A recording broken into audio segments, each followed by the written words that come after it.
Hi and welcome to my PlayHouse, and today's video is sponsored by TOPDON. They wanted me to look at their handheld thermal imaging camera, and I just happen to have always thought that these were cool as heck. And I got weak in my knees and I kind of just talked myself into it. And then I arranged that TOPDON would send me their not smallest model, but a little bit bigger than the smallest model.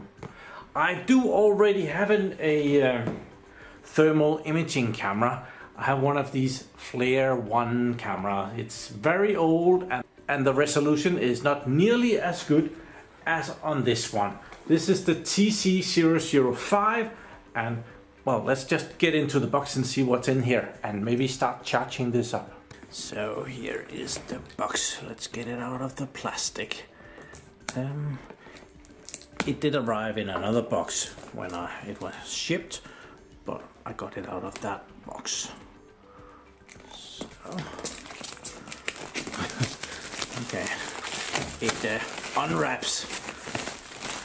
So here we have the box, and very nice imaging. You can actually see what's in the box right away, and it tells you infrared and visible light dual camera solution, and that is where this differs from the smaller model where it only had the infrared but not the visible part. So I really like that because I'm used to that from the Flare camera, and it gives you a lot better camera resolution, that it mixes visible light and infrared lights in the same picture.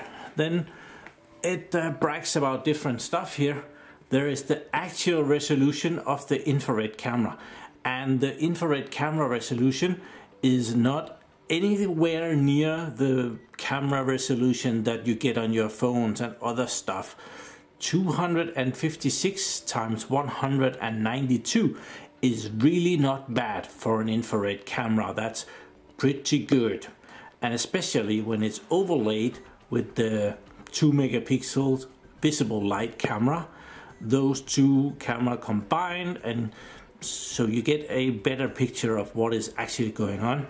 2.8 inches screen, and then there is the temperature, what it can work with, from -4 to 1022 Fahrenheit, which is equivalent to -20 degrees Celsius to 550 degrees Celsius. The -20, that's not a lot. Project imaging to PC, analyzing imaging with PC, recording video. Okay, we have some more specs down here. Measurements accuracy ±2 degrees. Okay, that's quite a lot. Measurements resolution 0.1 degrees. Then it has 2 gigabytes of RAM plus 16 gigabytes of internal storage. Battery capacity 500 mAh. Okay, let's check the rest of it. Company name TOPDON. Yeah, I think we are about where we need to go further to keep this entertaining. Let's see. Oh, looks like we get a carrying case for it, or a protective thingy to have it in.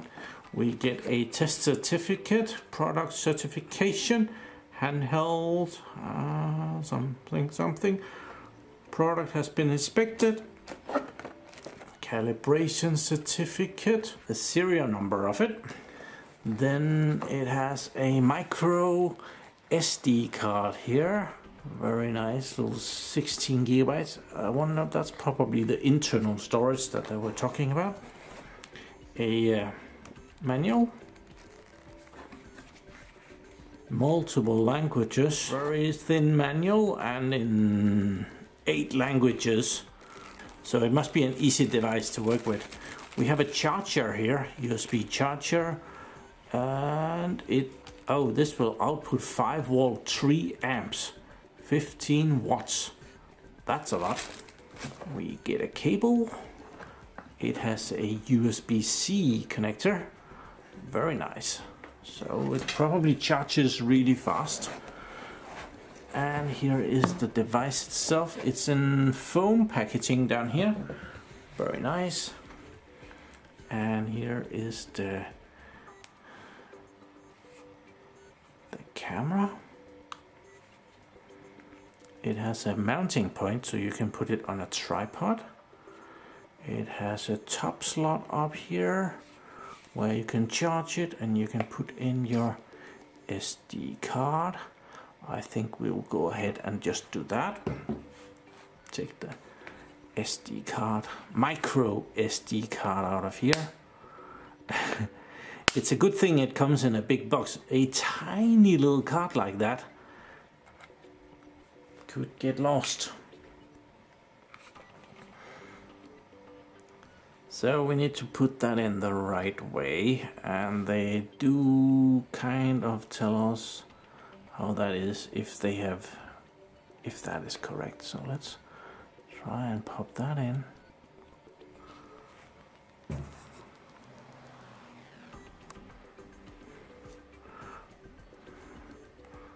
Let's see if that's correct. That doesn't feel right. No, let's try and turn that around. See if that feels better, yeah.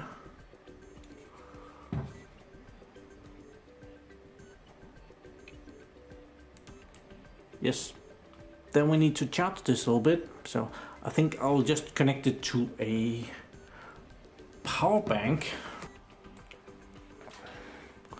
Looks like a decent quality charging cable. There is some stiffness to this. So I have a power bank here. We're just gonna pop it into. I'm not sure that it will be able to supply the amount of 3 amps, but it will supply some power.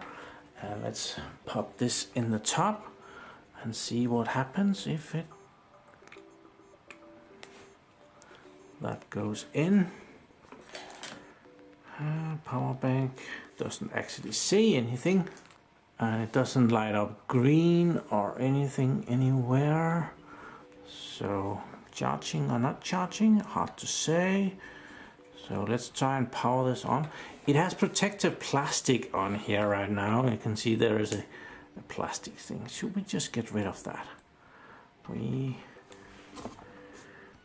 do want it to look good, so let's remove the plastic here. There. Put that over there. And let's try and power it on. I'm guessing the power on would be a good place to start. Didn't do anything. Let's try and press it longer. There. TC view.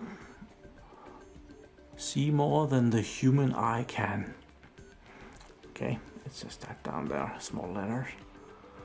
Oh, and system is initializing. So right now it's using the onboard camera.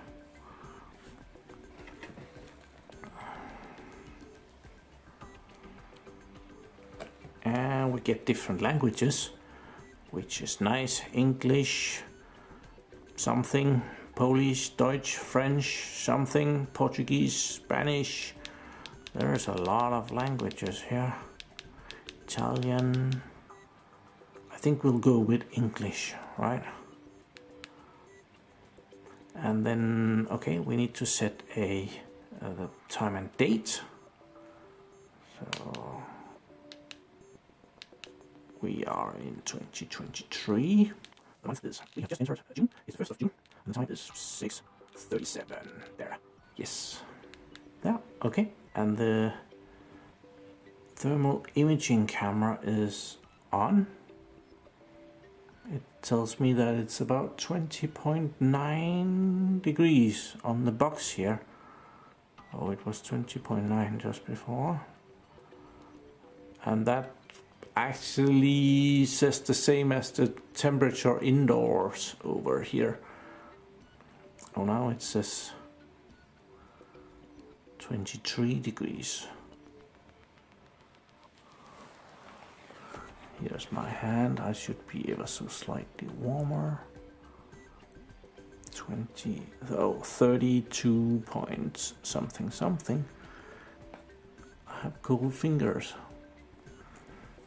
So let's see the table here, and I'll just put my fingers on the table.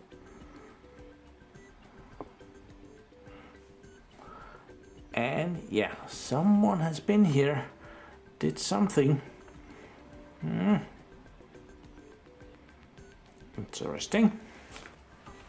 So let's just get a slight idea of what this thing can do. So if we press the middle button here, we get a bottom menu down here, and I have slided it all the way out there. So there is measurements, and we have these dots that moves around and shows me where the coolest and the hottest places are on the picture. And the middle one is where I'm pointing the camera, and the other ones will move around and find the coolest and the warmest place in view. I can probably turn those off, or I can select which one I'm seeing the temperature on, and I can close them, shut them off if I want to do that. So I removed the middle one apparently, so we can turn that on again. So now we have all three of them. But next one is view mode, and I'm very much guessing that will show me the different mode here. Right now we are in infrared mode. Then there is fuse. It shows me a picture and where the warmest and coolest is. Then there is picture in picture, and then there is only visible, and then there is alignment, and this is the infrared again. So let's go down and see the palettes, where we have different palettes, different ways to interpret the color spectrum. So right now it's on probably the most used one, iron, but we can pick other ones, and it will change the color scheme, what is cold and what is warm, and how do we see that. This is actually not a bad one. And yeah, this could be helpful if you want to check out something specific, and one of these views might show it to you in a way that makes more sense than the other one. And then there is settings, and there is a bunch of settings: measurement parameters, temperature scale, high-low alerts, photo settings, temperature unit, which could be set to Celsius, Fahrenheit and Kelvin. We're gonna keep it at Celsius. Time and date, we set that. Language, display brightness, auto power off might be good. I don't think 20 minutes is a long time. I think we can do with something less. 5 minutes, that's better. System settings. Wonder what system settings does.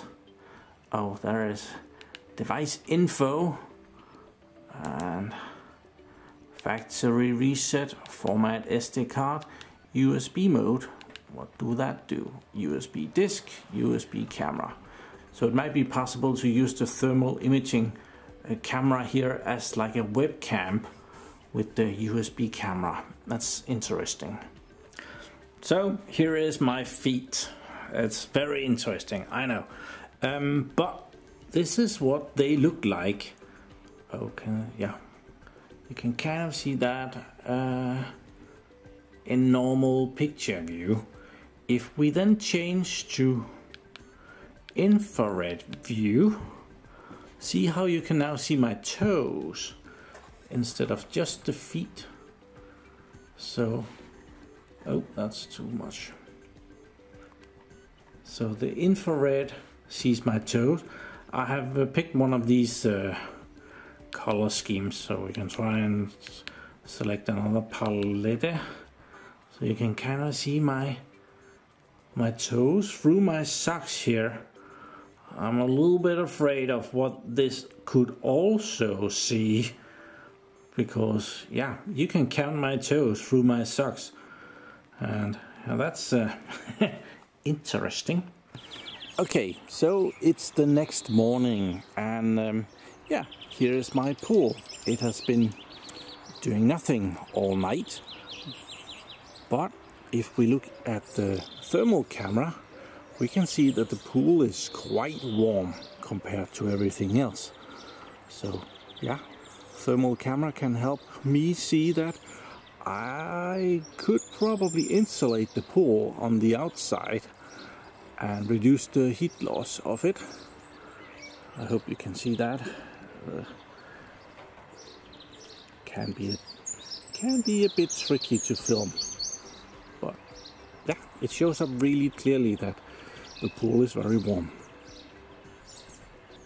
A thermal camera can be very helpful in the winter to see where the heat goes out of the house, but it's kind of summer now, so it's very difficult. There's a lot of heat upstairs. You can see it's very warm right there, but that's because the sun is shining on it, so yeah, it's not gonna work right now. So a few little thoughts about this. I like the case. It looks good, very nice. I also like the fact that it comes with a carrying case, and I did just off-screen test it out. I wanted to make sure it comes with some of this stuff that you're not supposed to eat, that keeps it dry, and the imaging camera does fit in here. It's a snug fit, but it does fit. I have actually come across carrying bags where the product wouldn't even fit in the case. It does fit in here. It would have been nice with an extra pocket for like the power adapter, and maybe on the other side the USB cable. Have that with you when you are using it. So that is cool. I had a look at these. Calibration certificate without any calibration data from it, like is it high or is it low, and how many percents are it's off, and so on. It isn't worth much. Then there's another one, product certification. It doesn't mean anything. It's kind of a bit of a waste. The manual is very thin. It does actually, it has like 10 pages in English, as it starts on page 5 and ends on page 15, I guess it was. Page 15, and then it goes over to Deutsch. So 10 pages of manual, and there is some software available through a link here that you can download the software and use it on your computer, and it can do some analyzing something. So some software for this is available, and I will estimate that that might be necessary when you want your data off of the camera. So I did actually go and do some recording with it, so we can see some of the stuff that I've been looking at. I tried out different stuff. First one is my foot. You already saw that. So it saves the picture, and this is actually a little film of me twinkling my toes. Extremely interesting, I know, but you have to start somewhere. And I was very intrigued by the fact that it could see my toes through my socks. View of the neighbor's house, and it's very warm up there, and that was because the sun was still shining on the roofs in the background. You can kind of see the roofs down there, and the sun was shining on those, and this tree was also somewhat in sun. And oh, it's not touchscreen. And here is the pool, showing that it's nice and warm, kind of lighting up because it's warmer than for example, the grass below it. This is the water pump, the filtration pump of my little pool, and you can kind of see the pool is warm, but also the water. This is a plastic box that it's sitting on, so the plastic box is colder than the water going through it. So yeah, it's only a few degrees. Like the plastic box is probably the minimum 11.5 degrees and the water is like just below 20 degrees. So you can see the water going through the hoses. I found that interesting. I tried to film the hammock. It's kind of difficult to get it to do a film, and I kind of messed this up a few times trying to film the hammock. Okay, so I actually managed to film more than I thought I filmed. So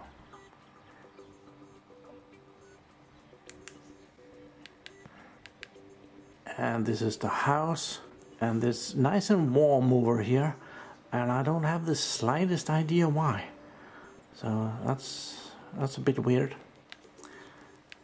And I thought I would try my car, and you can see that light is coming in from behind the house and heating up the side of the car and not so much on top of it. It's very fun, and go and investigate what is warm and what is cold and figure out why.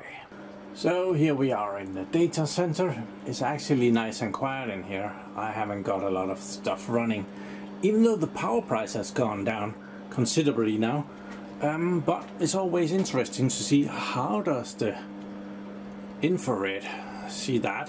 So we can see some hotspots over here. Apparently that's where the data center is warmest.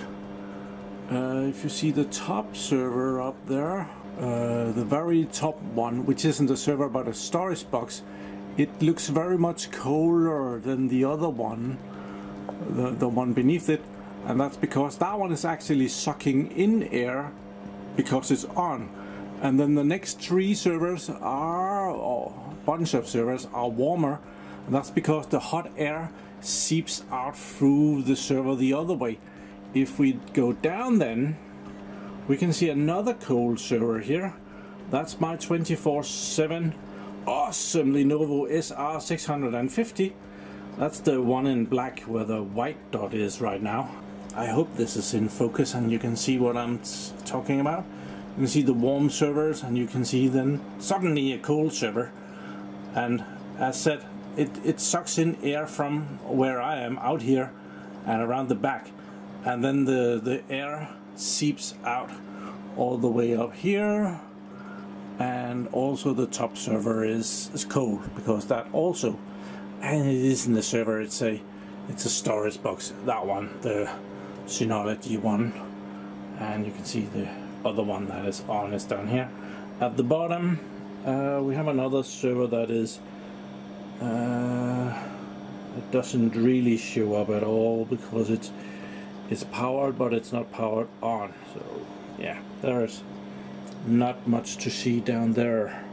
So what if you were one of those losers, that's me, that solders together your own battery banks and want to make sure that none of the cells are doing something stupid? Well, you can do that too with the heat camera. There is some lighting up on it. That's because there's the nickel here is reflective, so it reflects the lights. You have to be a little bit careful with that because you get fake reflections. It's like if you point it into a mirror, it will also do weird stuff. So yeah, you can find cells that are overheating by pointing it at it. So this is my water. Well, I have solar collectors on the roof, so and it's running at the moment because the sun is shining outside, so we can see if it's doing anything, and we can kind of very easily see that it's doing a lot of things. And the light is messing with us, but yeah, we can see where it's warmest, where the hot water comes in, and yeah, you get the idea. So in here in the darkness you can't see anything, but this thing actually has a flashlight. I forgot to tell you about that. See, it's not much, but you can just barely see what's going on here, and then you can point the thermal camera in the right spot and see what's going on. But yeah, not a lot going on in here. Well, I do have my hot water tank sitting here. I can kind of see where that is warm and that it cools down towards the bottom. So yeah, and I can see the warm pipes with the warm water coming in. What a mess. So we moved to the computer and I popped in the micro SD card into the computer, and it gives me this folder, removable drive D. It's fine. And on that there's a folder called DCMI. And in there are all the files that I've recorded. So it has some imaging files, and I would need the program to see those, or some program, and I don't have that installed yet. It does give me a preview of what it was that I filmed or took a picture of, and it's absolutely tiny, but we can zoom in on it and see what it looks like. But I would very much expect that the IRG image that is also there with the same name is ever so slightly better. Then there is the films that I have recorded, and they are in a format called H264, which is a popular video format. I cheated and I renamed one of them to MPEG, and that made that it would play on my computer because I had a program that will play MPEG, and this is one of the ones that didn't turn out very well, so I picked a really poor one for this demonstration. But we could just try and rename another one, it doesn't matter. Let's take one of the later ones and just call it MPEG.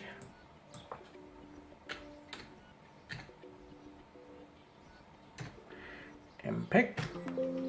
Are you sure? Yes. Go gadget. There. And we have another one. We can full screen that and can kind of see what's going on there. I wasn't very long. You get it again. There it is again. The hammock. So this is actually not a bad piece of kit if you're looking for a thermal camera.